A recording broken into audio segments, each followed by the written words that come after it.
முனைவர் ஆர்.கே. ராதாகிருஷ்ணன் உங்கள்கிட்ட இருந்தே தொடங்குறேன். மதுரை மாநாடு விஜயனுடைய உரை, இந்த உரையினுடைய வீச்சு எந்த அளவுக்கு இருக்குன்னு நினைக்கிறீங்க?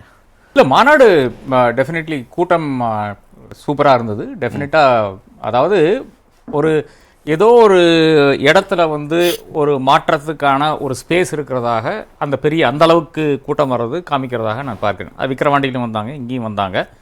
விஜய்க்காக வந்த கூட்டம் என்று எடுத்துக்கொண்டால் கூட அதில் வந்து அவர்களாக வந்தவர்களாகத்தான் தெரிகிறது. அதாவது யாரும் காசு கொடுத்து வண்டி அரேஞ்ச் பண்ணி வந்த மாதிரி தெரியல, அவர்களே காசை போட்டு பண்ணியிருக்க மாதிரி தான் தெரியுது. அது விக்கிரவாண்டியிலே அப்படி தான் தெரிஞ்சது.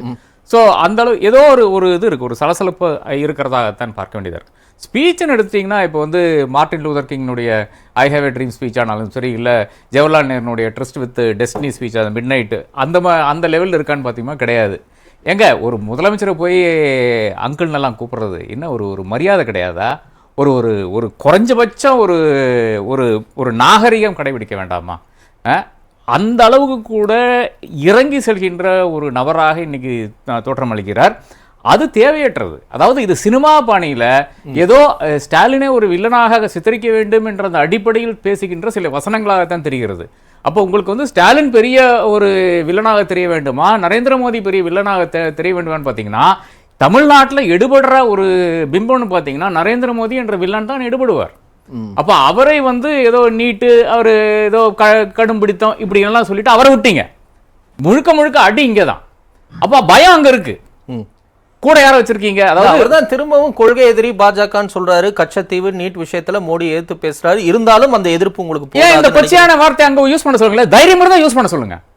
மாமா மச்சான் இல்லைன்னா வேற ஏதாவது சொல்ல சொல்லுங்களேன், மோதியை சொல்ல சொல்லுங்களேன், பார்ப்போம் என்ன தைரியம் இருக்குன்ட்டு. ஒன்று. ரெண்டாவது, ஊழலை பத்தி பேசுறாரு. அவங்க வந்து ஊழல் கட்சி, அதனால அங்க போய் தஞ்சம் அடைய வேண்டியதா இருந்தது. உங்ககிட்ட யாரை வச்சிருக்க? ஆதவ் அர்ஜுன் மேல தானே இப்பதானே ரைடு வந்தது. நவம்பர் 2024 தானே ரைடு வந்தது. அவர் சொல்றாரு அப்கோர்ஸ் என்னுடைய பேர்ல ரைடு இல்லன்ட்டு. இது என்ன விசித்திரமா இருக்கு? ரைடு வந்தாலே ஊழல்ன்ற புகாருக்குள்ள நம்ம எடுத்துக்க முடியுமா? இல்ல ரைடு வந்தது என்பது ஊழலுக்கு ஒரு அடையாளமாக தானே இவர் சொல்றாரு. இப்ப ஏடிஎம்கேல எத்தனை பேர் வந்து உள்ள ஜெயில இருக்காங்க? யார் தண்டிக்கப்பட்டிருக்காங்க? சி விஜயபாஸ்கர் தண்டிக்கப்பட வேண்டியவர் தான். ஆனா இன்னும் வந்து ஒரு டிசிஷன் வரவில்லை. ராஜேந்திர பாலாஜி உள்ள இருக்கிற வேண்டியவர் தான், ஒன்றும் வரவில்லை. எடப்பாடி பழனிசாமியும் உள்ள இருக்கிற வேண்டியதான், ஒன்றும் வரல. அப்ப எந்த அடிப்படையில், என்ன பேசிஸ்ல வந்து நீங்க அவங்கள வந்து சொல்றீங்க அங்க போய் ஒளிஞ்சுக்கிறாங்கன்னு? என்ன பேசிஸ்ல சொல்றீங்க? எங்க ஊழல் புகார் மட்டும் தான் இருக்கிறது, ரெய்டு மட்டும் தான் நடந்திருக்கிறது. அதை வைத்துக்கொண்டு நீங்க எப்படி சொல்லலாம்? அப்ப உங்ககிட்டே ஒருத்தர் இருக்கான்ல, அவனை தானே நீங்க வந்து பெரிய அளவில் வச்சுட்டு ஆர்கனைசேஷன் செக்ரட்டரி அவர் பேசலாமா? அப்போ அவர் ஸ்டாலின் அங்கிள்னு கூப்பிடலாமா? அப்ப நான் சொல்றது மட்டும் தான் தவறா தெரியுதா? அப்போ இந்த ஃபர்ஸ்ட் இந்த ஒருமையில பேசுறது, இந்த அங்கிள் வெளியெல்லாம், அவர் முதல்வராக இருக்காருங்க. 4 வருஷம் முதல்வராக இருந்துட்டாரு. 45 வருஷம் பாலிடிக்ஸ் இருக்குது அவருது. அப்போ அதுல எல்லாம் ஒரு தேர்ச்சி விட்டு வந்த ஒரு நபர். அவரை நீங்க விமர்சனம் வைங்க. எப்படி லா அண்ட் ஆர்டர் மோசமா இருக்கிறது, நான் ஒத்துக்கொள்ளக்கூடிய விமர்சனம் தான். நானும் பேசியிருக்கிறேன், அதை பத்தி எவ்வளவோ மேடைகளில் பேசியிருக்கிறேன். திமுகவினுடைய அந்த அடாவடித்தனம் எல்லா இடத்துலையும் நான் பார்த்து கொண்டிருக்கிறோம், நான் பேசியிருக்கிறேன். அதாவது கட்சியில் இருக்கின்ற நபர்கள் அங்கங்கே வந்து ஆதிக்கம் செலுத்தி கொண்டிருக்கிறார்கள், லேண்ட் கிராபிங் நடந்து கொண்டிருக்கிறது என்று பேசிக்கொண்டு தான் இருக்கிறேன். இந்த துப்புரவு பணியாளர்களுடைய பிரச்சனையில வந்து அவர்கள் செய்த மெத்தன போக்கு ரொம்ப மோசமான விதத்தில் கையாள இதெல்லாம் விமர்சனங்கள். அங்கிள்னு கூப்பிடுறது விமர்சனம் கிடையாது. அது கொச்சையாக அங்க கைதட்டல் வாங்குறதுக்காக செய்கின்ற ஒரு விஷயமா இருக்கிறது. பெருசா ஒன்றும் ஈடுபடல. முன்னாடி இருக்கின்ற அந்த கும்பலை பார்த்தீங்கன்னாலே தெரியுது. இவரை பார்க்க வந்து அந்த கும்பல் வந்து ஃபர்ஸ்டே வந்து அந்த ஃபர்ஸ்ட்ல இருந்து கொண்டிருக்கிறது. அப்போ பேச்சு எந்த அளவுக்கு போயிருக்குன்னு நமக்கு இன்னும் தெரியாது. பெண்கள் பாதுகாப்பு பத்தி பேசுறாரு, நீட்டோ கச்சத்தீவோ இல்ல பல விஷயங்கள் ஊழல் குறித்தும் பேசுறாரு. இதெல்லாம் வந்து ஒரு பாசிட்டிவான ஒரு அம்சமா பார்க்கவே முடியாதா? என்னை பொறுத்தவரை வந்து பேச்சு வந்து நமக்கான பேச்சு தான். 35 நிமிஷம் வந்து என்னை பொறுத்தவரை இந்த கொச்சையான விஷயங்களை விட்டு பார்த்தீங்கன்னா நல்ல டைலாக்ஸாக இருந்தது. அதாவது ஒவ்வொரு இடத்துலையும் டைலாக் ஒவ்வொன்றும், அதாவது ஒவ்வொரு சென்டென்ஸும் ஒரு டைலாக். நிற்கிறாரு, கை தட்டுறாங்க, மறுபடியும் ஆரம்பிக்கிறாரு, கை தட்டுறாங்க. அப்போ இதுல வந்து எந்த அளவுக்கு அவருக்கு புரிதல்னு கூட நமக்கு தெரியல. இந்த சிங்கம் மேட்டர்லாம் பேசினார் இல்லையா? இப்போ சிங்கம் மேட்டரில் பேசுறது என்னன்னா, நான் வந்து பேசுவேன், அப்புறம் போய் ஓடி போய் ஒளிஞ்சுப்பேன். உங்களுக்கு வந்து என்ன கான்டாக்ட் பண்ண வழியே கிடையாது. நானா வரும்போது நான் சொல்ற விஷயங்கள் நீங்க கேட்டுக்கணும். இதுதான் ஒரு அரசியல் கட்சியினுடைய நோக்கமா இருக்கணுமா? இதுதான் ஒரு அரசியல் கட்சியா? ஒரு அரசியல் கட்சி தலைவரை வந்து யாரும் பார்க்கவே முடியாதா? போய் நின்று பேச முடியாதா? போய் ஒரு மணி எடுத்து கொடுக்க முடியாதா?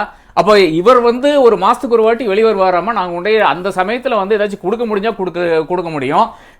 குதிச்சு ரேம்புக்கு வந்தவனை எல்லாம் பிடிச்சி தள்ளி விட்டாங்க, அதுல பிரச்சனையே கிடையாது எனக்கு.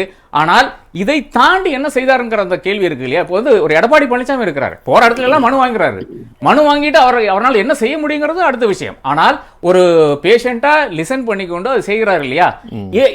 ஒரு கட்சியினுடைய வேலை அதுங்க, கட்சியினுடைய வேலை என்னன்னு இவருக்கு தெரியுமான்னு கேட்கிறேன். அதிகாரத்துக்கு வந்து உட்காரான்னு சொல்றாரு, வாங்க யாரும் வேண்டாங்கிறா?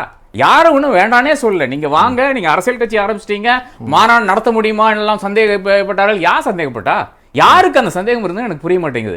அதாவது உங்ககிட்ட காசு இருந்தா, உங்ககிட்ட வந்து மவுஸ் இருந்தா, உங்களுக்கு வந்து டெஃபினட்டாக உங்களுக்கு ஒரு கிரௌட் இருந்தா டெஃபினட்டாக யார் வேணாலும் எங்க வேணாலும் மாநாடு நடத்தலாம். இவர் இன்னும் பீகார்ல கூட மாநாடு நடத்தலாம், எவரும் ஒன்றும் நிக்க போறது இல்லை.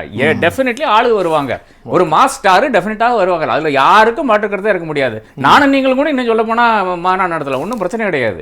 அதுக்கு என்ன பெர்மிஷன் வாங்கணும், அந்த பெர்மிஷன் எல்லாம் வாங்கிட்டீங்கன்னா யாரும் ஒன்றும் கேட்க போறது இல்லை நம்ம கிட்ட. அப்போ அந்த மாதிரியான விஷயங்களை தவிர்த்து விட்டு இன்னமும் அந்த பொலிட்டிக்கல் மெச்சூரிட்டி வராத ஒரு விஜயத்தான் மறுபடியும் பார்த்து கொண்டிருக்கிறோம்ன்றதுதான் டயலாகு, கொச்சையா பேசுறது. அதை தாண்டி வந்து மறுபடியும் இந்த கைதட்டலுக்காக வாங்குகின்ற சில விஷயங்கள், இதுதான் கொஞ்சம் எனக்கு ரொம்ப வருத்தமா இருக்குங்க. நான் விஜய் வர வேண்டும், அரசியலுக்கு வர வேண்டும் என்று இந்த மேடைகள் மட்டும் கிடையாது, எவ்வளவோ மேடைகள்ல முதலாக பேசின நபர் நான். இன்னைக்கு எனக்கு வந்து ரொம்ப வருத்தமா இருக்கு, அவருடைய அந்த போக்கு வந்து ரொம்ப மோசமான ரீதியில் போய் கொண்டிருக்கிறதாக நான் காண்கிறேன். ஓகே, திமுகவா தாவேக்காவா இதுதான் வரக்கூடிய களமா இருக்க போகுது அப்படிங்கிற ஒரு நம்பிக்கையை விஜய் முதற்கொண்டு எல்லாரும் வெளிப்படுத்துறாங்க. இது ஒரு காணல் நீர் நம்பிக்கையா இல்ல கள யதார்த்தத்தை வெளிப்படுத்தக்கூடிய நம்பிக்கையா? இதுதான் முயற்சி தான். அதாவது ஃபர்ஸ்ட் வந்து அவர்கள் வந்து நீங்க விக்கிரவாண்டியில பாத்தீங்கன்னா, விக்கிரவாண்டியில அவர்களுடைய அந்த பேச்சும் நடையும் எல்லாம் பாத்தீங்கன்னா திமுகவை இறக்கிவிட்டு அந்த இடத்துக்கு வர்றதாகத்தான் இவர்களுடைய அந்த என்டையர் பேச்சு இருந்தது. அந்த விஜயனுடைய அதை தொடர்ந்து வந்த நடவடிக்கைகளும் அப்படித்தான் இருந்தது. இப்போ மதுரைக்கும் விக்கிரவாண்டிக்கும் இருக்கின்ற வித்தியாசம் என்னன்னு பாத்தீங்கன்னா, இப்போ வந்து நம்பர் 2 பிளேஸுக்கு நான் வந்துடலாம் அப்படின்ற ஒரு இடத்துல தான் இப்போ வந்துட்டு இருக்காங்க. அதனாலதான் எம்ஜிஆர், அதனாலதான் விஜயகாந்த், அதனாலதான் அந்த பிம்பங்கள் எல்லாம் வந்து கொண்டிருக்கிறது. அதே நேரத்தில் கூட இன்னொன்னு இதோட சேர்த்து நான் கேட்கணும்னு நினைக்கிறேன், அதிமுகவோட கூட்டணி அமைக்க வாய்ப்பு இருக்கு அப்படின்னு பல முஸ்தீபுகள் நடக்குது அப்படின்லாம் பேசுறோம். ஆனா தெள்ள தெளிவா அடிமை கூட்டணி நமக்கு எதுக்குன்னு அதிமுகவையும் பேசிட்டார். அப்ப தனித்து நின்றே போட்டியில நம்ம களம் காண முடியுங்கிற ஒரு நம்பிக்கை விஜய்க்கு எப்படி வந்திருக்கு விக்கிரவாண்டியில இருந்து மதுரைக்கு? அப்ப ஒரு ஆதரவு தளம் இருக்குன்னு அவர் நம்புறாரா, இல்ல அது உண்மையிலே கிரவுண்ட்ல அப்படி இருக்குதா? இல்ல, அது சர்வே, நீங்க யாரு சர்வே எடுத்தாலும் உங்களுக்கு சாதகமான நம்பர்ஸ் வந்து கொண்டே இருக்கிறது. தினம் ஒரு நம்பர் வந்துட்டு தான் இருக்கிறது. ஏனென்றால் இப்போ வந்து அனைத்து கட்சிகளும் தாவேக்கு உட்பட, தாவேக்காக்கு ஒண்ணு அவங்க ஃபண்டிங் எங்க இருந்துன்னு கொஞ்சம் தெளிவா சொல்ல வேண்டும். மதுரையில இருந்து யாரும் பெருசா காசு கொடுத்த மாதிரி தெரியல, எனக்கு தெரிஞ்ச அளவுக்கு. உங்களுக்கு தெரியுமா எனக்கு தெரியல. சென்னையில இருந்து யாரும் பெருசா காசு கொடுத்த மாதிரி தெரியல. அப்ப எங்க இருந்து வருதுன்னு தெரியல. விஜய் கையில இருந்து போட்டிருக்காருன்ற எனக்கு தெரியாது. பட் அதை தாண்டி இந்த ஒரு பிரம்மாண்டமான அரேஞ்ச்மெண்ட்டுக்கு எங்க இருந்து காசு வருதுன்னு ஒரு பிரச்சனை இருக்கு. ஒண்ணு. ரெண்டாவதாக, அதாவது அந்த அளவுக்கு வந்து ஸ்டடிஸ் பண்ணி கொண்டிருக்கிறார்கள், அது நடந்து கொண்டிருக்கு. தாவேகா சார்பாக நடக்கின்ற ஸ்டடிஸ் இருக்கிறது, அதிமுக செய்து கொண்டிருக்கிறார்கள், திமுக செய்து கொண்டிருக்கிறது. இந்த 3 பேரையும் சேர்த்து இருக்கின்ற ஒரு அமௌண்ட் வந்து பாஜக போட்டு தினம் ஒவ்வொரு டவுன்லயும் நடத்தி கொண்டிருக்கிறது. அப்போ அனைவரும் இவர்களுக்கு எல்லாம் வருகின்ற சர்வே முடிவுகள் வந்து விஜய்க்கு ஒரு டிராக்ஷன் இருக்கிறதாக டெஃபினட்டாக தெரிகிறது.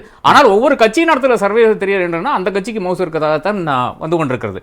இது ஒரு பக்கம். இது ஏன்னா மக்கள் வந்து இப்போ உங்களை வந்து ஒரு திமுக காரனா பார்த்தா திமுக சாதமா பேசிடுறாங்க. ஏன்னா அவங்களுக்கு இது சொல்லிட்டு என்ன பிரயோஜனம்? எல்லாத்துக்கிட்டையும் போய் கேட்டுருக்கோம், யாருக்கு ஓட்டு போட போறீங்க, என்ன பிரச்சனைன்னு கேட்டு போடுறீங்க. அப்போ மு.க. ஸ்டாலினுடைய அந்த திமுக என்ன பண்ணுச்சுன்னா, இதுல அந்த பெண் நினைக்கிறேன், பெண்ணா ஐபேக்கான்னு தெரியல, அவங்க ஒரு 6 கேள்விகளை கேட்டு அதன் பிறகு வந்து அதற்கான விளக்கங்களை எடுத்து அதுல இருந்து அவங்க வந்து எடுத்துக்கொள்ள சொல்ல பார்த்தாங்க. அதனுடைய எக்ஸ்ட்ராபுலேட் பண்ண பார்த்தாங்க. இப்போ மக்கள் வந்து ஓட்டு போடுவாங்களா இல்லையான்னு கண்டுபிடிக்க பார்த்தாங்க. அது ஒரு பெரிய சக்சஸாக எனக்கு தெரியவில்லை. ஆனால் இதுல சில மக்கள்ல வந்து அதிருப்தி இருக்கிறதாக கண்டுபிடித்திருக்காங்க. இது பெரிய சர்வே எல்லாம் தேவையில்லை, நானே சொல்லியிருப்பேன் கேட்டா.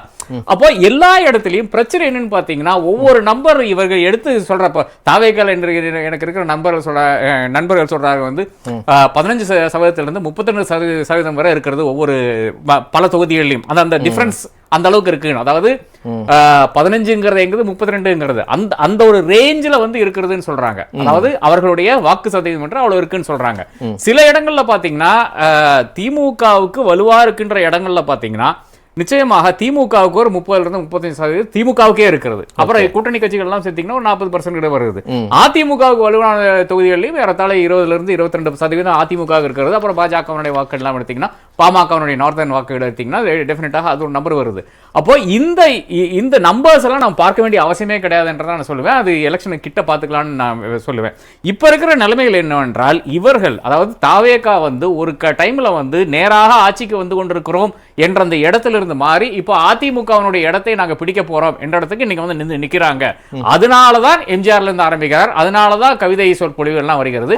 ஒரே ஒரு பெரிய பாசிட்டிவ், அதாவது இதுவரை செய்யாத ஒரு விஷயம் நானும் நினைத்துக் கொண்டிருந்தேன் அவர் செய்ய வேண்டும். ஏன்னா எம்ஜிஆரும் பேசிக் கொண்டிருந்த விஷயம், விஜயகாந்த் பேசின விஷயம், அதாவது ஒவ்வொரு தொகுதியிலும் நான் தான் நிக்கிறேங்கிற அந்த விஷயம் இருக்கு இல்லையா, அது இன்னைக்கு எடுத்துரைத்தார். அது நல்லா போய் ரீச் ஆயிருக்கு நான் கருதுறேன். மதுரை மேற்குல நான் தான், தெற்குல நான் தான், வடக்குல நான் தான் பேசுறது, மேலூர்ல நான் தான் பேசுறது அது யாருன்னாலும் எந்த மூஞ்சினாலும் கடைசியில நான் தான் ஏன் நிக்கிறேங்கிறது எம்ஜிஆர் உணர்த்தின விஷயம். அது விஜயகாந்த் உணர்த்தி இருக்கிறார். அதுதான் முக்கியமான ஒரு, அது என்னை பொறுத்தவரை டேக்கவேன்னு பாத்தீங்கன்னா அந்த ஒரு பாயிண்ட் மட்டும்தான் மக்களுக்கு, அங்க இருக்கின்ற மக்களுக்கு போய் சென்று அடைந்த விஷயம்னு பாத்தீங்கன்னா என்னை பொறுத்தவரை அது மட்டும் தான் இருக்கிறது நான் அறிகிறேன். ஓகே.